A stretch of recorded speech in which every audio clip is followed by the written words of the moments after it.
दोस्तों एक बार फिर से मैं आपके लिए Rajasthan police SI form fill up 2025 apply online process की अपडेट लेके आ चुके हैं। किस तरह से आप राजस्थान सब इंस्पेक्टर एसआई और प्लाटून कमांडर पीसी के 1015 खाली पदों के लिए अपने फॉर्म अप्लाई कर सकते हो। स्टेप बाय स्टेप कंप्लीट जानकारी आपको इस वीडियो में दी जाएगी। लास्ट डेट की अपडेट है, केवल 6 दिन शेष रह गए हैं। आप जल्द से जल्द अपना फॉर्म अप्लाई कर ले, कहीं मौका हाथ से छूट न जाए। अंतिम समय में आपको किस तरह से अपना फॉर्म अप्लाई करना होगा, कैसे अपना फॉर्म रिजेक्ट होने से बचाना होगा। अंतिम समय में फॉर्म फिल करते समय अगर आपके सामने कोई भी टेक्निकल प्रॉब्लम आ रही है तो उसका हल आपको इस वीडियो में मिल जाएगा। आवेदन करते समय आपको कुछ महत्वपूर्ण बातों को भी ध्यान में रखना होगा, तभी आपका फॉर्म सक्सेसफुली सबमिट होगा। अप्लाई करते समय आपको कोई भी ऐसी गलती या फिर मिस्टेक नहीं करनी होगी जिसको करने से आपका फॉर्म रिजेक्ट हो सकता है। आवेदन करते समय आप अपनी पोस्ट प्रेफरेंस किस प्रकार से दोगे, कैसे अपनी एजुकेशनल क्वालिफिकेशन की डिटेल फिल करोगे, रजिस्ट्रेशन कैसे करोगे, ई-केवाईसी आपको किस प्रकार से करनी होगी, कैसे आपको अपना फीस पेमेंट करना होगा, किस तरह से आपको अपना लाइव फोटो कैप्चर करना होगा, डॉक्यूमेंट सिग्नेचर कैसे और कितने केबी में आपको अपलोड करने होंगे, फीस पेमेंट करते हुए रजिस्ट्रेशन से लेकर प्रिंट तक आपको किस तरह से अपना फॉर्म अप्लाई कर लेना होगा। पूरी जानकारी के लिए आपको ये वीडियो शुरू से लेके एंड तक बिना स्किप किए हुए देखनी होगी। इस वीडियो को पूरा देखने पर ही आपके सभी सवाल और डाउट क्लियर होंगे। तो चलिए दोस्तों, बिना कोई वक्त गंवाए शुरू करते हैं Rajasthan police SI form fill up की पूरी जानकारी। फॉर्म भरने से पहले आपको हमारी वेबसाइट आईएनडी सरकारी नौकरी के इस पेज पर विजिट करना होगा, जिसका लिंक आपको नीचे description plus first comment box में मिल जाएगा। और हमारे पेज पर विजिट करके आप यहां से राजस्थान पुलिस एसआई का फॉर्म अप्लाई कर सकते हो। राजस्थान पब्लिक सर्विस कमीशन लोक सेवा आयोग RPSC Rajasthan police department police विभाग के अंतर्गत sub inspector SI platoon commander PC की पोस्ट है। 1015 वैकेंसीज है। लास्ट डेट की अपडेट है, केवल 6 दिन शेष रह गए हैं। आप जल्द से जल्द अपना फॉर्म अप्लाई कर ले, अंतिम समय का वेट न करें। आखिरी समय में कोई भी टेक्निकल प्रॉब्लम हो सकती है। लेवल 11 के अंतर्गत सैलरी आपको दी जाएगी।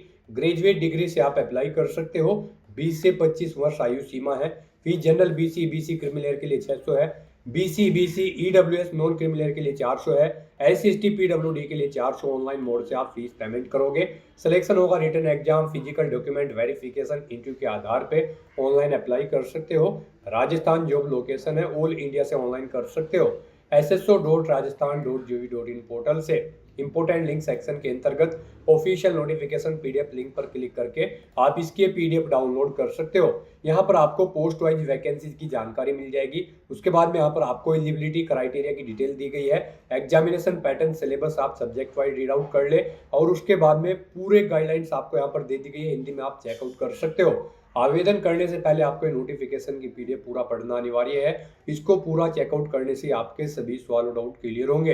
ये पीडीएफ रीड आउट करने के बाद में आपको अप्लाई ऑनलाइन लिंक पर क्लिक करना होगा, तो आपके सामने ऑनलाइन आवेदन करने का ये ऑफिशियल पोर्टल ओपन हो जाएगा। इसके थ्रू यहाँ पर आपको इस भर्ती के लिए अपने फॉर्म अप्लाई करने हैं। यहाँ पर गाइस, अगर आपने राजस्थान सिंगल साइन ऑन के पोर्टल पर पहले से रजिस्ट्रेशन कर रखा है तो यहाँ पर आकर आपको अपनी SSO ID या फिर यूजर नेम एंटर करना है, अपना पासवर्ड आपको एंटर करना है, ये कैप्चा कोड आपको यहाँ पर एंटर करना है और लॉगिन की इस बटन पर क्लिक करके आपको अपने डैशबोर्ड में लॉगिन कर लेना है और फिर वहाँ से आपको अपना फॉर्म अप्लाई करना है। और गाइज, अगर आप यहाँ पर राजस्थान सिंगल साइन ऑन के पोर्टल से किसी भी भर्ती के लिए फर्स्ट टाइम अप्लाई करने जा रहे हो तो सबसे पहले यहाँ पर आपको अपना रजिस्ट्रेशन करना होगा। उसके लिए आपको रजिस्ट्रेशन की ये टैब दी गई है, तो यहाँ पर आपको रजिस्ट्रेशन की इस टैब पर क्लिक करना है। उसके बाद आपके सामने यहाँ पर रजिस्ट्रेशन का इंटरफेस ओपन होगा। यहाँ पर भी आपके पास दो ऑप्शन है, आप सिंपली सिटीजन या फिर उद्योग है तो आप इस ऑप्शन पर क्लिक करें। गवर्नमेंट एम्प्लॉय है तो आप इस ऑप्शन पर क्लिक करें, गवर्नमेंट एम्प्लॉय की टैब पर। फिर यहाँ पर आप अपना SIPF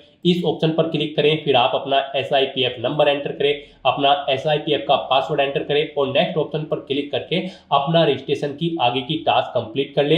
गाइस, यहाँ पर अगर आप सिंपली सिटीजन है तो आपको इस ऑप्शन पर क्लिक करना है। फिर यहाँ पर आपको रजिस्ट्रेशन करने के लिए दो ऑप्शन मिलेंगे। आप यहाँ पर जन आधार और गूगल के थ्रू अपना रजिस्ट्रेशन कर सकते हो। जन आधार के थ्रू केवल राजस्थान रेजिडेंट के कैंडिडेट ही अपना रजिस्ट्रेशन कर सकते हैं और गूगल के थ्रू यहाँ पर राजस्थान के साथ साथ सभी स्टेट के कैंडिडेट अपना वन टाइम रजिस्ट्रेशन कर सकते हैं। तो यहाँ पर आपको गूगल के इस ऑप्शन पर क्लिक करना है। उसके बाद आपके सामने कुछ इस तरह से इंटरफेस ओपन होगा। अब यहाँ पर आपको अपनी जीमेल ID एंटर करनी है और फिर आपको नेक्स्ट के इस ऑप्शन पर क्लिक कर देना है। उसके बाद यहाँ पर आपको कंटिन्यू की स्टेप पर क्लिक करना है। नेक्स्ट आपके सामने कुछ इस तरह से इंटरफेस शो होगा। आपकी ईमेल आईडी के शुरू के कैरेक्टर को यहाँ पर आपका एसएसओ आईडी या फिर यूजर नेम सेट कर दिया गया है एसएसओ की तरफ से। अगर इसमें आप चेंज करना चाहते हैं तो आप अपने अकॉर्डिंग ABCDXYZ कुछ भी आप इसमें चेंज कर सकते हो। और फिर यहाँ पर अगर ये ग्रीन कलर में है तो यानी कि ये यूजर नेम अवेलेबल है, और अगर ये रेड कलर में होगा और यहाँ पर क्रॉस का निशान होगा तो फिर ये अवेलेबल नहीं होगा। आपको उसमें कुछ चेंज करना होगा और अपने अकॉर्डिंग यहाँ पर आपको अपना यूजर नेम सेट कर लेना है। उसके बाद यहाँ पर आपको अपना पासवर्ड एंटर करना है। गाइस यहाँ पर आपका पासवर्ड 8 से 30 कैरेक्टर के बीच में होना चाहिए। यहाँ पर आपको पासवर्ड की गाइडलाइन दी गई है। इस गाइडलाइन के अकॉर्डिंग आपको अपना पासवर्ड यहाँ पर रेडी करना है। आपको कुछ इस फॉर्मेट में अपना पासवर्ड यहाँ पर रेडी करना है। मीन्स आपका पासवर्ड यहाँ पर अल्फा न्यूमेरिक फॉर्मेट में होना चाहिए। आपके पासवर्ड में कम से कम एक अपर केस कैरेक्टर, एक लोअर केस कैरेक्टर, एक इंटीजर नंबर और एक स्पेशल कैरेक्टर जैसे कि @ या फिर डॉलर होना चाहिए। तो इस फॉर्मेट में यहाँ पर आपको अपना पासवर्ड सेट करना है। वही पासवर्ड आपको कंफर्म पासवर्ड फील्ड में एंटर करना है। उसके बाद यहाँ पर आपको अपना मोबाइल नंबर एंटर करना है। फिर आपको इसे नीचे स्क्रॉल डाउन करना है। फिर यहाँ पर आपको अपना मोबाइल नंबर एंटर करना है या फिर ईमेल आईडी एंटर करनी है। और उसके बाद गाइस यहाँ पर आपको रजिस्टर की इस टैब पर क्लिक कर देना है। इस तरह से यहाँ पर आपका रजिस्ट्रेशन सक्सेसफुली कंप्लीट हो जाएगा। आपको एक यूजर आईडी और पासवर्ड आपके रजिस्टर्ड मोबाइल नंबर पर सबमिट कर दिया गया है। आपको उसे केयरफुली नोट डाउन करके रख लेना है फ्यूचर यूज के लिए। और यहाँ पर अब आपको ओके के इस बटन पर क्लिक करना है। नेक्स्ट आपके सामने कुछ इस तरह से इंटरफेस ओपन होगा। गाइस यहाँ पर अब आपको अपनी एसएसओ आईडी या फिर यूजर नेम एंटर करना है। उसके बाद आपको अपना पासवर्ड एंटर करना है जो आपके मोबाइल नंबर पर आया है या फिर आपने जो क्रिएट किया है। उसके बाद आपको ये कैप्चा कोड यहाँ पर एंटर करना है और फिर आपको यहाँ पर लॉगिन की इस टैब पर क्लिक कर देना है। और गाइस यहाँ पर अगर आप अपनी एसएसओ आईडी भूल गए हैं या फिर पासवर्ड भूल गए हैं तो यहाँ पर आप I forget my digital identity SSO ID के सामने क्लिक हियर के इस लिंक पर क्लिक करें और फिर यहाँ पर आप अपनी बेसिक डिटेल्स प्रोवाइड कराते हुए अपनी एसएसओ आईडी गेट कर लें। पासवर्ड भूल चुके हैं तो उसके लिए भी आप क्लिक हियर के इस लिंक पर क्लिक करके अपना पासवर्ड गेट कर सकते हैं। अगर मल्टीपल एसएसओ आईडी है तो आप क्लिक हियर टू मर्ज इस ऑप्शन पर क्लिक करके अपनी एसएसओ आईडी यहाँ पर मर्ज कर सकते हैं। तो बस यहाँ पर अब आपको अपनी यूजर आईडी और पासवर्ड एंटर करके और ये कैप्चा कोड एंटर करके अपने डैशबोर्ड में लॉगिन करना है। नेक्स्ट आपके सामने कुछ इस तरह से इंटरफेस ओपन होगा। गाइस यहाँ पर अब आपको अपनी प्रोफाइल अपडेट करनी है। सबसे पहले यहाँ पर अगर आप अपना फोटो ऐड करना चाहते हैं तो आप इस फोटो पर क्लिक करें। फिर यहाँ पर आप इस फोटो पर क्लिक करें।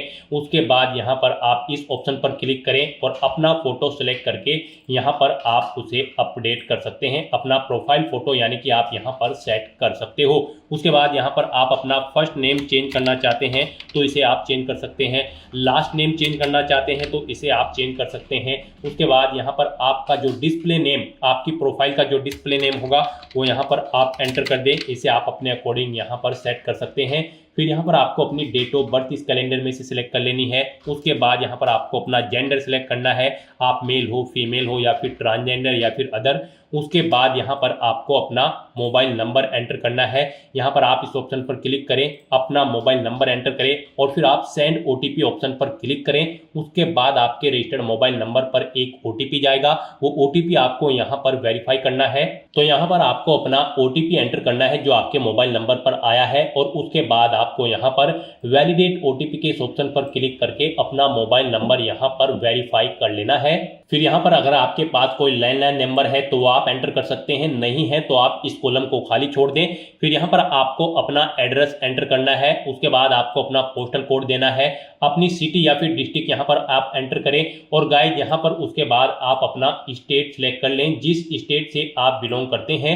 उसके बाद अगर आप राजस्थान स्टेट के कैंडिडेट हैं तो आप अपनी जन आधार आईडी या फिर इनरोलमेंट आईडी यहाँ पर एंटर करें। आप इस ऑप्शन पर क्लिक करें, अपनी जन आधार आईडी या फिर इनरोलमेंट आईडी यहाँ पर एंटर करें और फैच मेंबर्स ऑप्शन पर क्लिक करके अपनी डिटेल यहाँ पर फैच कर ले। फिर यहाँ पर अगर आप राजस्थान स्टेट के कैंडिडेट हैं तो यहाँ पर आपको अपना संस्था आधार नंबर एंटर करना है। आप इस ऑप्शन पर क्लिक करें, अपना संस्था आधार नंबर एंटर करें, सेंड ओटीपी ऑप्शन पर क्लिक करें, आपके मोबाइल नंबर पर एक OTP आएगा जो आपके संस्था आधार नंबर से लिंक है। वो OTP आप यहाँ पर एंटर करके उसे वेरीफाई कर ले और उसके बाद गाइस यहाँ पर आप अपडेट के इस बटन पर क्लिक करके अपने प्रोफाइल की सभी डिटेल्स यहाँ पर अपडेट कर दें। इस तरह से यहाँ पर आपकी SSO की जो प्रोफाइल है वो सक्सेसफुली अपडेट हो चुकी है। अब यहाँ पर आप ओके के बटन पर क्लिक करें। नेक्स्ट आपके सामने यहाँ पर कुछ इस तरह से इंटरफेस ओपन होगा। अब यहाँ पर आपको रिक्रूटमेंट पोर्टल सर्च करना है। आप कंट्रोल F यहाँ पर प्रेस करें, REC एंटर करें। उसके बाद यहाँ पर आपको रिक्रूटमेंट पोर्टल का ये ऑप्शन मिलेगा। आप इस लिंक पर क्लिक कर दें। नेक्स्ट आपके सामने कुछ इस तरह से इंटरफेस ओपन होगा। अब यहाँ पर आने के बाद आपको वन टाइम रजिस्ट्रेशन के इस लिंक पर क्लिक करना है। उसके बाद आपके सामने यहाँ पर कुछ इस तरह से इंटरफेस ओपन होगा। अब यहाँ पर आपको अपने वन टाइम रजिस्ट्रेशन की डिटेल प्रोवाइड करनी है। अब यहाँ पर आपसे सबसे पहले पूछा गया है कि क्या आप राजस्थान स्टेट के निवासी हैं, अगर हैं तो यस करें और फिर यहाँ पर आप अपनी जन आधार या फिर एक्नॉलेजमेंट ID एंटर करके फैच मेंबर ऑप्शन पर क्लिक करें और अपनी डिटेल यहाँ पर फैच कर ले। और अगर आप राजस्थान के निवासी नहीं हैं तो यहाँ पर आपको नो ऑप्शन सेलेक्ट करना है। उसके बाद यहाँ पर आपको अपना आधार नंबर एंटर करना है और फिर यहाँ पर आपको एग्री की स्टेप पर क्लिक कर देना है। उसके बाद यहाँ पर आपके सामने कुछ इस तरह से पॉपअप शो होगा। यहाँ पर आपसे पूछा गया है कि क्या आप राज्य भर्ती पोर्टल को एक बार पंजीकरण यानी कि OTR के लिए मेरे आधार विवरण, नाम, पिता का नाम, लिंग और जन्म दिनांक का उपयोग करने की अनुमति प्रदान करते हो या फिर करती हो। तो आपको इस चेकबॉक्स को ओके करना है और फिर आपको सेंड OTP के इस ऑप्शन पर क्लिक कर देना है। फिर आपके सामने कुछ इस तरह से इंटरफेस ओपन होगा। अब यहाँ पर आपको अपना आधार वेरीफाई करना है। उसके लिए आपको यहाँ पर इस चेकबॉक्स को ओके करना है और फिर आपको OTP भेजें इस ऑप्शन पर क्लिक कर देना है। उसके बाद यहाँ पर आपके रजिस्टर्ड मोबाइल नंबर पर एक OTP आएगा। उस मोबाइल नंबर पर जिससे आपका आधार लिंक है वो OTP आप यहाँ पर एंटर करें और फिर आप प्रमाणीकरण करें इस ऑप्शन पर आप क्लिक कर दें। इस तरह से यहाँ पर आपका आधार वेरीफाई हो जाएगा और आपकी जो डिटेल्स है वो यहाँ पर आपके आधार से फैच करके फिल कर दी गई है, जैसे कि आपका नाम, आपका जेंडर, आपके फादर का नाम, आपकी डेट ऑफ बर्थ। अब यहाँ पर आपको अपना मोबाइल नंबर एंटर करना है और फिर यहाँ पर आपको gate email from SSO profile इस ऑप्शन पर क्लिक करके अपनी ईमेल ID को यहाँ पर फैच कर लेना है। जो आपने रजिस्ट्रेशन टाइम पर अपनी ईमेल ID एंटर की थी वो यहाँ पर फैच होके आ जाएगी। फिर यहाँ पर आपको वेरीफाई OTR आपको इस ऑप्शन पर क्लिक कर देना है। फिर यहाँ पर आपको आपकी डिटेल शो कर दी जाएगी। आपकी डिटेल अगर ओके है तो यहाँ पर अब आप फाइनल सबमिट के इस ऑप्शन पर क्लिक कर दें। उसके बाद आपके रजिस्टर्ड मोबाइल नंबर पर एक OTP आएगा। वो OTP आपको यहाँ पर एंटर करना है और उसके बाद आपको यहाँ पर वेरीफाई OTP के इस ऑप्शन पर क्लिक कर देना है। इस तरह से यहाँ पर आपके वन टाइम रजिस्ट्रेशन की डिटेल सक्सेसफुली सेव हो जाएगी। आपको एक रजिस्ट्रेशन नंबर यहाँ पर प्रोवाइड कर दिया गया है, वन टाइम रजिस्ट्रेशन नंबर। आपको इसे केयरफुली नोट डाउन करके रख लेना है फ्यूचर यूज के लिए। और यहाँ पर अब आपको ओके के इस बटन पर क्लिक करना है। फिर आपको आपके OTR के इसी इंटरफेस पर आपको रिडायरेक्ट कर दिया जाएगा। यहाँ पर आपकी OTR की सभी डिटेल्स वेरीफाई हो चुकी है। आपको एक रजिस्ट्रेशन नंबर जो वहां पर दिया गया था वो रजिस्ट्रेशन नंबर यहाँ पर भी शो कर दिया गया है। आपको इसे केयरफुली नोट डाउन करके रख लेना है फ्यूचर यूज के लिए। अब गाइस यहाँ पर आपको अपना फीस पेमेंट करना है। नेक्स्ट स्टेप आपका फीस पेमेंट का होगा। उसके लिए आपको यहाँ पर पे फीस की स्टेप पर क्लिक करना है। उसके बाद आपके सामने यहाँ पर कुछ इस तरह से पॉपअप शो होगा। अब यहाँ पर आपसे पूछा गया कि क्या आप राजस्थान स्टेट के कैंडिडेट हैं, अगर हैं तो यस करें और फिर यहाँ पर आप अपनी कैटेगरी सिलेक्ट करें। आप रिजर्व कैटेगरी के अंतर्गत आते हो या फिर अनरिजर्व के, आप अपने अकॉर्डिंग ऑप्शन सिलेक्ट करें। और अगर आप राजस्थान स्टेट के कैंडिडेट नहीं हैं तो यहाँ पर आप नो ऑप्शन सिलेक्ट करें। फिर यहाँ पर केवल अनरिजर्व कैटेगरी कैंडिडेट ही अप्लाई कर सकते हैं अगर आप राजस्थान स्टेट से बाहर के कैंडिडेट हैं। उसके बाद यहाँ पर आपसे पूछा गया कि क्या आप स्पेशली एबल्ड कैंडिडेट हैं, अगर हैं तो आप यहाँ पर यस ऑप्शन सेलेक्ट करें। उसके बाद यहाँ पर आपको 400 रुपये फीस के रूप में जमा कराने होंगे। और अगर आप स्पेशली एबल्ड कैंडिडेट नहीं हैं तो यहाँ पर आपको नो ऑप्शन सेलेक्ट करना है। फिर यहाँ पर आपको 600 रुपये एप्लीकेशन फीस के रूप में जमा कराने होंगे। तो इस तरह से आपको आपकी कैटेगरी के अकॉर्डिंग यहाँ पर फीस का अमाउंट शो कर दिया जाएगा। गाइस हम यहाँ पर आपको एक बार फिर से बता दें, अगर आप यहाँ पर वन टाइम रजिस्ट्रेशन करने जा रहे हो, अगर आप अनरिजर्व कैटेगरी से बिलोंग करते हो तो फिर आपको 600 रुपये फीस जमा करानी है। रिजर्व कैटेगरी के अंतर्गत आते हो तो फिर आपको 400 रुपये फीस के रूप में जमा कराने होंगे। ये अमाउंट आपको सिर्फ एक बार जमा कराना है। उसके बाद एसएसओ के पोर्टल से जितनी भी भर्तियां निकलेगी, जितनी भी भर्तियों के लिए आप अप्लाई करोगे, फिर आपको कोई शुल्क जमा नहीं कराना है। ये वन टाइम फीस है। आप एक बार फीस जमा करा के फिर यहाँ पर एसएसओ की इस वेबसाइट के थ्रू मल्टीपल जॉब्स के लिए आप अप्लाई कर सकते हो। तो यहाँ पर अब आपको आपकी कैटेगरी के अकॉर्डिंग अमाउंट शो कर दिया जाएगा। उसके बाद यहाँ पर आपको पे फीस के इस ऑप्शन पर क्लिक करना है, फिर आपको ओके करना है। उसके बाद यहाँ पर आपको फीस पेमेंट के इंटरफेस पर डायरेक्ट कर दिया जाएगा। यहाँ पर आपके पास 3 चॉइस है। आप 3 तरह से अपना फीस पेमेंट कर सकते हो, नेट बैंकिंग के थ्रू, एग्रीगेटर के थ्रू या फिर QR कोड पेमेंट के थ्रू। यहाँ पर सबसे बेस्ट ऑप्शन आपके लिए QR कोड पेमेंट रहेगा। आप यहाँ पर इस ऑप्शन को सिलेक्ट करें, फिर यहाँ पर आप फोन पे ऑप्शन सिलेक्ट करें और पे नाउ के इस ऑप्शन पर क्लिक कर दें। उसके बाद गाइस यहाँ पर आपको फीस पेमेंट के इंटरफेस पर डायरेक्ट किया जाएगा। नेक्स्ट आपके सामने कुछ इस तरह से इंटरफेस ओपन होगा। यहाँ पर आप 2 तरह से फीस पेमेंट कर सकते हो, QR कोड के थ्रू या फिर आप अपने मोबाइल नंबर के थ्रू यहाँ पर फीस पेमेंट कर सकते हो। आपके लिए यहाँ पर बेस्ट ऑप्शन QR कोड रहेगा। तो यहाँ पर आप शो कोड ऑप्शन पर क्लिक करें, आपके सामने ये QR कोड शो होगा। आप अपने किसी भी UPI से इसे स्कैन करें और अपना फीस पेमेंट कर दें। सक्सेसफुली फीस पेमेंट करने के बाद आपको आपके OTR के डैशबोर्ड पर डायरेक्ट कर दिया जाएगा। यहाँ पर आपका फीस पेमेंट सक्सेसफुली कंप्लीट हो चुका है। अब आप व्यू रिसिप्ट के इस ऑप्शन पर क्लिक करके अपनी एप्लीकेशन फीस की एक रिसिप्ट का यहाँ पर प्रिंट आउट ले सकते हैं फ्यूचर यूज के लिए। और यहाँ पर अपनी ये फीस पेमेंट करने के बाद अब आपको नेक्स्ट ऑप्शन कंप्लीट करना है। वो आता है यहाँ पर आपका OTR eKYC। आपको इस ऑप्शन पर क्लिक करना है। अब यहाँ पर गाइज आपको अपना लाइव फोटो कैप्चर करना है और अपना हैंड रिटन डिक्लेरेशन डॉक्यूमेंट आपको अपलोड करना है। लाइव फोटो कैप्चर करने के लिए आपको कुछ गाइडलाइंस दी गई है, इन्हें ध्यान में रखते हुए आपको अपना फोटो यहाँ पर कैप्चर करना है। यहाँ पर 5 सेकंड के टाइमर के पश्चात अभ्यर्थी अपनी पलक 2-3 बार झपकाए। यदि आपकी फोटो बंद आंखों के साथ कैप्चर हुई है तो आप दोबारा से अपनी फोटो कैप्चर करें और फोटो कैप्चर करते समय आपको कैमरे की तरफ देखना है। अगर आप चश्मे का इस्तेमाल करते हैं तो आप अपना फोटो चश्मे के साथ ही लें, परंतु इस बात का ध्यान रखें कि चश्मे पर रोशनी के कारण फोटो अस्पष्ट अथवा चमक के साथ कैप्चर ना हो। बिल्कुल साफ फोटो आपका होना चाहिए। साथ ही साथ यहाँ पर अभ्यर्थियों को सुनिश्चित करना होगा कि लाइव फोटो साफ एवं पर्याप्त रोशनी में पृष्ठभूमि के साथ ली गई हो। धुंधली अथवा अंधकार में फोटो यहाँ पर एक्सेप्ट नहीं होगी।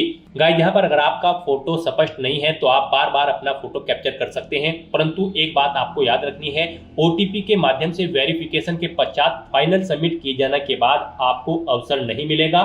उससे पहले ही आपको अपना फोटो यहाँ पर कैप्चर कर लेना है, फिर आप चेंज नहीं कर पाओगे। तो यहाँ पर इन दिशा निर्देश को रीड करने के बाद आपको इस चेकबॉक्स को ओके करना है। उसके बाद आपको टेक फोटो इस ऑप्शन पर क्लिक करना है। तो यहाँ पर अपना फोटो कैप्चर करने के बाद फिर आपको अपना handwritten declaration document upload करना है।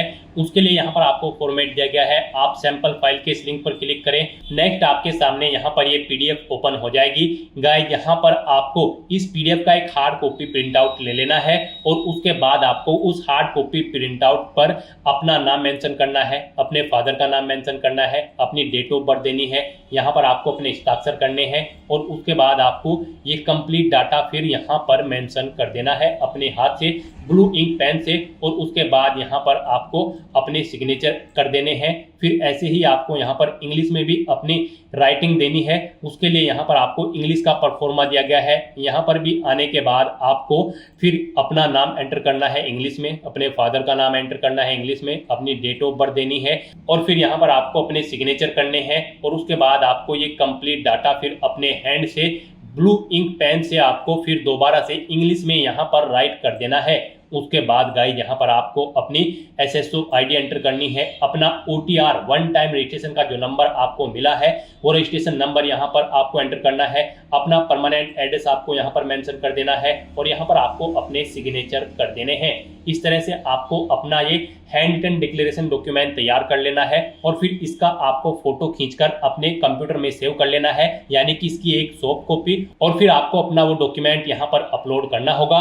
यहाँ पर आपका ये डॉक्यूमेंट PDF फॉर्मेट में होना चाहिए, साइज उसका 100 से 200 KB के बीच में होना चाहिए। तो यहाँ पर आपको चूज फाइल बटन पर क्लिक करना है, फाइल को सिलेक्ट करना है और अपना ये हैंड रिटन डिक्लेरेशन डॉक्यूमेंट यहाँ पर अपलोड कर देना है। गाइज हम आपको सैंपल के तौर पर दिखा रहे हैं, कुछ इस तरह से यहाँ पर आपको अपना हैंड रिटन डिक्लेरेशन डॉक्यूमेंट तैयार करना है और फिर इसे आपको अपलोड कर देना है। अपना फोटो अपलोड करने के बाद और हैंड रिटन डिक्लेरेशन अपलोड करने के बाद अब आपको सबमिट ई-KYC की स्टेप पर क्लिक करना है। उसके बाद में आपको इन चेक बॉक्सेस को ओके करना है और सेंड OTP की टैब पर क्लिक कर देना है।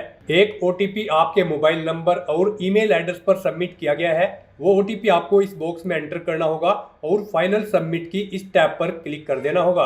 इस तरह से आपकी OTR ई-KYC कंप्लीट हो चुकी है। तो यहाँ पर अब आपके तीनों स्टेप कंप्लीट हो चुके हैं, आपकी प्रोफाइल यहाँ पर अपडेट हो चुकी है, फीस पेमेंट आप कर चुके हो, अपनी ई-KYC आप कंप्लीट कर चुके हो। अब यहाँ पर आकर आपको होम के इस लिंक पर क्लिक कर देना है। उसके बाद यहाँ पर आपको आपके डैशबोर्ड में डायरेक्ट कर दिया जाएगा। अब यहाँ पर आपको ऑनगोइंग रिक्रूटमेंट सेक्शन में sub inspector COMP exam 2025 RPSC के सामने अप्लाई नाउ के इस लिंक पर क्लिक कर देना है इस भर्ती पर अप्लाई करने के लिए। नेक्स्ट आपके सामने कुछ इस तरह से इंटरफेस ओपन होगा। अब आपको दोबारा से सब इंस्पेक्टर / प्लाटून कमांडर की इस टैब पर क्लिक कर देना है। नेक्स्ट आपके सामने कुछ इस तरह से इंटरफेस शो होगा। यहाँ पर अगर आप अपने वन टाइम रजिस्ट्रेशन में कोई अपडेट करना चाहते हैं या फिर आप अपनी ई-KYC अपडेट करना चाहते हैं तो आप अपडेट के ऑप्शन पर क्लिक करें और अपना OTR यहाँ पर आप अपडेट कर लें। अगर अपडेटेड है तो बस यहाँ पर अब आपको प्रोसीड की स्टेप पर क्लिक कर देना है। अब यहाँ पर आपको अपनी बेसिक डिटेल्स प्रोवाइड करनी है। यहाँ पर आपको कुछ डिटेल आपकी ऑटोमेटिकली फिर मिल जाएगी जो आपके OTR से फैच कर ली गई है। यहाँ पर अब आपको अपनी मदर का नाम एंटर करना है। उसके बाद गाइज यहाँ पर आपको अपनी कैटेगरी सिलेक्ट कर लेनी है। फिर यहाँ पर आपको अपनी बेंचमार्क दिव्यांगजन श्रेणी व्यक्ति अगर आप हैं तो यहाँ पर आप सिलेक्ट कर लें, नहीं है तो यहाँ पर आप नॉट एप्लीकेबल ऑप्शन सिलेक्ट कर लें। उसके बाद यहाँ पर अगर आप दिव्यांगजन उप श्रेणी के अंतर्गत आते हैं तो वो सिलेक्ट करेंगे। यहाँ पर अगर आप दिव्यांगजन श्रेणी सिलेक्ट करते हैं तो फिर आपको उप दिव्यांगजन श्रेणी भी यहाँ पर सिलेक्ट करनी होगी। फिर आपको बताना होगा कि क्या आपको श्रोत लेखक की आवश्यकता होगी एग्जाम में, आप उसका प्रबंध स्वयं करेंगे या फिर विभाग के द्वारा उसका करना होगा। आपको यहाँ पर ऑप्शन सेलेक्ट करना होगा। फिर यहाँ पर आपको अपनी मैरिटल स्टेटस सेलेक्ट कर लेना है, आप मैरिड हो या फिर अनमैरिड। उसके बाद यहाँ पर अगर आप मैरिड हो तो और अगर आपके जीवन साथियों की मृत्यु हो चुकी है तो उसकी तिथि यहाँ पर आपको सिलेक्ट करनी होगी। यहाँ पर आपको अपनी डिटेल देनी होगी मैरिड की। और अगर आप अनमैरिड हो तो फिर आपको ये कॉलम्स यहाँ पर डिसेबल्ड कर दिए जाएंगे। आपको अपने जीवन साथी का नाम भी देना होगा। अगर आप मैरिड हो, नहीं हो तो आपके सामने ये कॉलम यहाँ पर डिसेबल्ड कर दिए जाएंगे। फिर यहाँ पर आपको अपने जीवित बालकों की संख्या देनी है।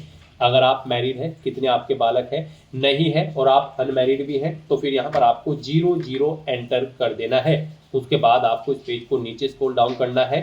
फिर यहाँ पर अगर आप अपना व्हाट्सएप मोबाइल नंबर देना चाहते हैं तो वो आप एंटर कर दें, नहीं देना चाहते हैं तो इस कॉलम को खाली छोड़ दें। आपके पास पासपोर्ट है तो उसका नंबर आप दे सकते हैं, जन आधार ID यहाँ पर आप एंटर कर सकते हैं। नहीं करना चाहते हैं तो आप इन कॉलम्स को खाली छोड़ सकते हैं। उसके बाद यहाँ पर आपसे पूछा गया है कि क्या आप राजस्थान के अनुसूचित क्षेत्र से संबंधित है।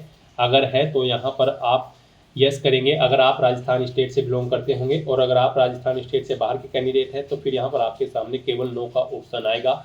अगर आप राजस्थान से बिलोंग करते हैं तो फिर आपके सामने यहाँ पर यस या नो का ऑप्शन शो होगा।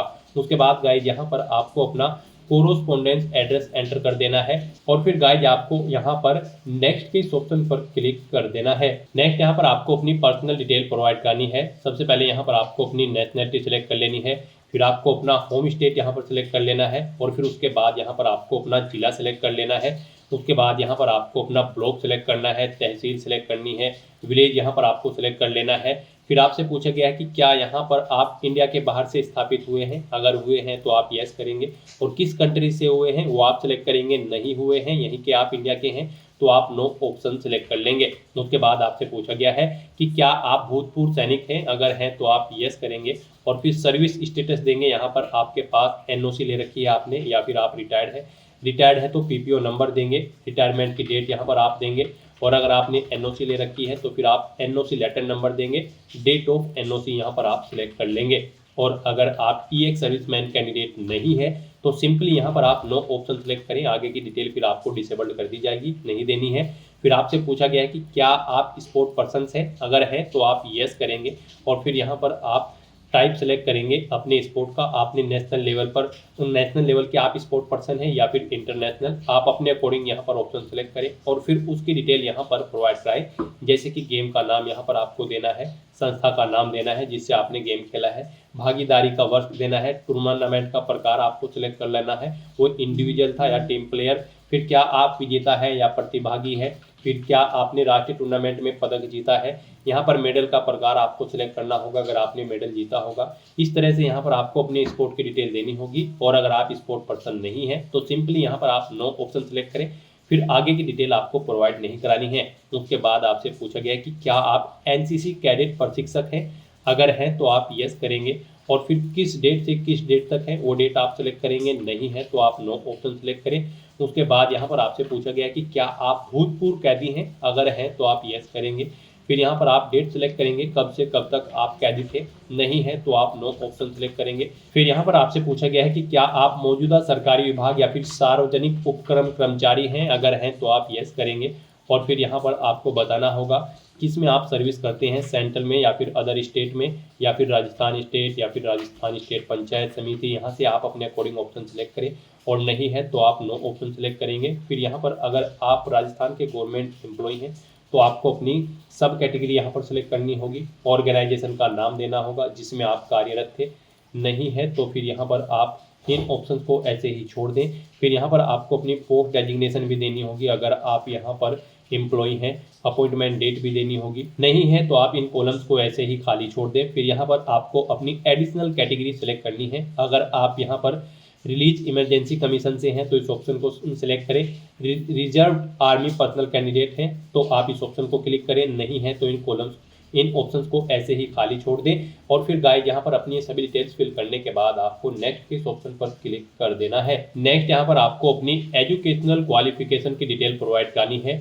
इसके लिए गाइस यहाँ पर अब आपको सबसे पहले चेकबॉक्स को ओके करना है और फिर यहाँ पर आपको अपनी क्वालिफिकेशन की डिटेल प्रोवाइड करनी है। इस भर्ती में पार्टिसिपेट करने के लिए आपके पास ग्रेजुएट डिग्री होनी चाहिए किसी भी रिलेवेंट डिसिप्लिन के अंतर्गत किसी वेल रिकॉग्नाइज्ड यूनिवर्सिटी से, प्लस यहाँ पर आपको हिंदी रिटर्न देवनागरी स्क्रिप्ट की नॉलेज होनी चाहिए और राजस्थानी कल्चर की नॉलेज भी आपको होनी चाहिए। तो यहाँ पर क्वालिफिकेशन प्रोवाइड करते हुए सबसे पहले आपको अपनी 10वीं क्लास की डिटेल प्रोवाइड करनी है। यहाँ पर आपको सबसे पहले सब्जेक्ट देने हैं 10वीं क्लास के, जो से सब्जेक्ट आपके पास थे। फिर यहाँ पर आपको अपने बोर्ड का नाम देना है जिससे आपने अपनी 10वीं क्लास पास आउट की है। फिर यहाँ पर आपको अपनी 10वीं क्लास का रोल नंबर एंटर करना है, परीक्षा का परिणाम बताना है, वो CGPA में था, ग्रेड में था या फिर परसेंटेज में। उसके बाद यहाँ पर आपको पासिंग ईयर सेलेक्ट कर लेना है। फिर यहाँ पर आपको बताना है कितने परसेंट मार्क्स यहाँ पर आपने ऑब्टेन किए हैं 10वीं क्लास में। उसके बाद ऐसे ही यहाँ पर आपको अपनी 12वीं क्लास की डिटेल देनी है। यहाँ पर आपको सब्जेक्ट एंटर करने हैं 12वीं के, बोर्ड का नाम देना है जिससे आपने अपनी 12वीं क्लास पास आउट की है, 12वीं का रोल नंबर यहाँ पर आपको एंटर करना है, रिजल्ट बताना है वो आपका CGPA में था, ग्रेड में या फिर परसेंटेज में। फिर आपको पासिंग ईयर सेलेक्ट कर लेना है 12वीं का, उसकी परसेंटेज यहाँ पर आपको देनी है, 12वीं में कितने परसेंट मार्क्स आपने ऑब्टेन किए थे। फिर यहाँ पर आपको अपनी ग्रेजुएशन की डिटेल प्रोवाइड करनी है या फिर इसके इक्विवेलेंट अगर आपके पास कोई डिग्री है तब भी आप यहाँ पर एलिजिबल हो इस भर्ती में पार्टिसिपेट करने के लिए। तो उसकी डिटेल यहाँ पर अब आपको देनी है ग्रेजुएशन या फिर इसके इक्विवेलेंट डिग्री की।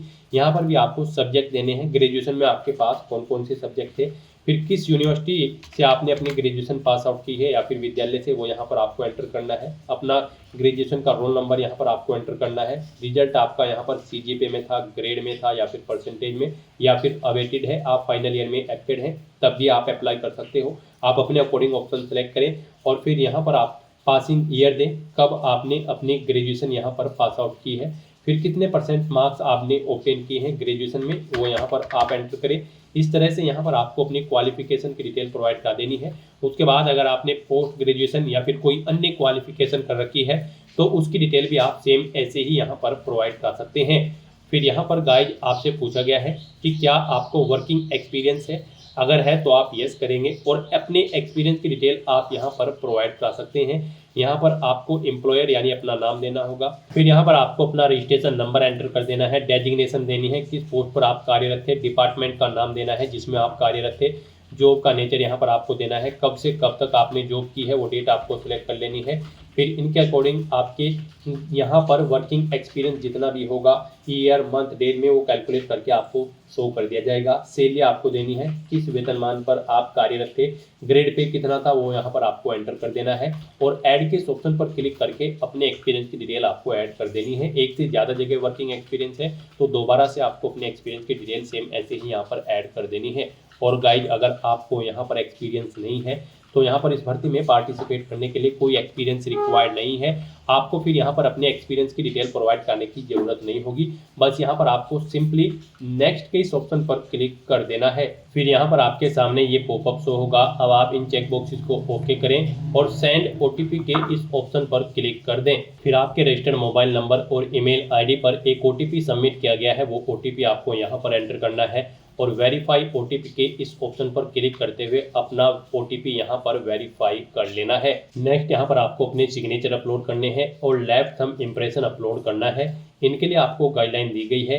यहाँ पर आपके सिग्नेचर और जो लेफ्ट थंब इम्प्रेशन है वो 20 KB से 50 KB के बीच में होने चाहिए।